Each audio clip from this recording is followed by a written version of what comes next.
This is the storm. It's up in Wyoming right now. A low pressure, a draping cold front bringing snow already from Wyoming and Montana to the Dakotas and Minnesota. This warm front kind of bringing in some rain showers to Nebraska already. I want to show you the water vapor satellite, though. This is where we can see the moisture out ahead of this system. But look what's behind it, a dry slot here in yellow. A lot of dry air being pulled into this storm from the desert Southwest, California, northern Nevada, Utah. That is what's going to move overhead here in Kansas City, the dry slot. And that means that moisture is going to be very hard to come by.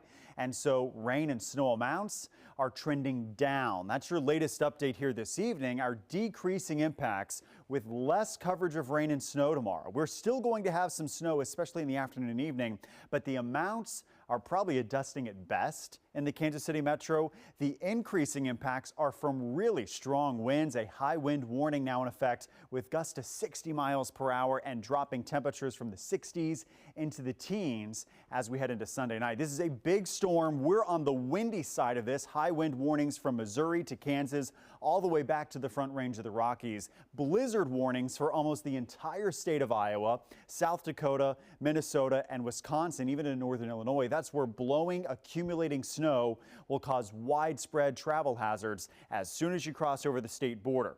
The reason we do not have a blizzard warning for our northern counties in Missouri is because the snow squalls are going to be so scattered, and we're going to have to track them tomorrow on radar, where one or two bursts may lower visibility briefly for travel conditions on the roads. You want to pay attention as the temperatures and conditions go downhill tomorrow afternoon and evening. But again, for us, this is just a big storm generating really high winds. That is our number one impact from this storm. And so notice temperatures during the day Sunday drop pretty quickly, 60 at sunrise.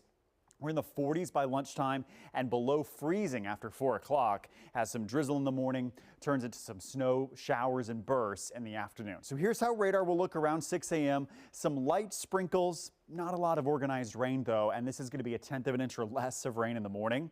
Notice we're in the 60s, though, and then here comes the cold front right through the metro around 10, 11 a.m. That's when temperatures will start to drop, the winds pick up, and rain changes over to snow around 1 o'clock or 2 o'clock tomorrow afternoon. So by mid to late afternoon, we have some of these bands or bursts, if you want to call them that, of heavier snow rates scattered across the metro, one or two of which could reach snow squall criteria. That would be 60-mile-per-hour winds, lowered visibility less than a quarter of a mile as heavy snow tracks over some interstates. So we'll be watching that threat for tomorrow afternoon and evening.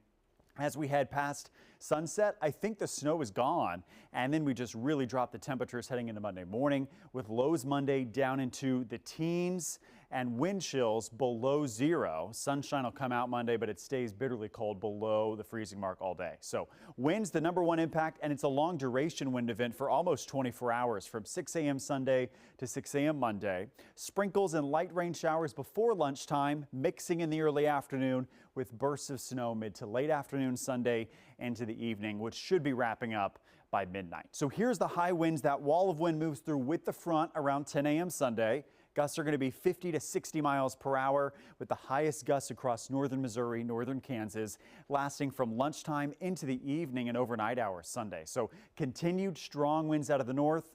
Isolated power outages or tree damage. I don't think it's widespread, but one or two spots could certainly see that with the high winds. And so the blowing snow squalls possibly, but amounts not that much, a dusting at best here in the metro. Maybe we get 1 or 2 inches from Chillicothe up towards the Iowa border, but snow amounts and accumulations, not the biggest impact for roadways especially, which is good news because of the warm grounds that we have from today's 70s. Again, a tenth of an inch of moisture total, so there's not a lot to work with, which is why rain and snow amounts are going to be pretty minimal. Here's the wind chills, though. Sunday overnight into the single digits. Monday morning at 5 a.m. 1 below zero here in the metro. Wind chills stay negative through 10 a.m. Monday.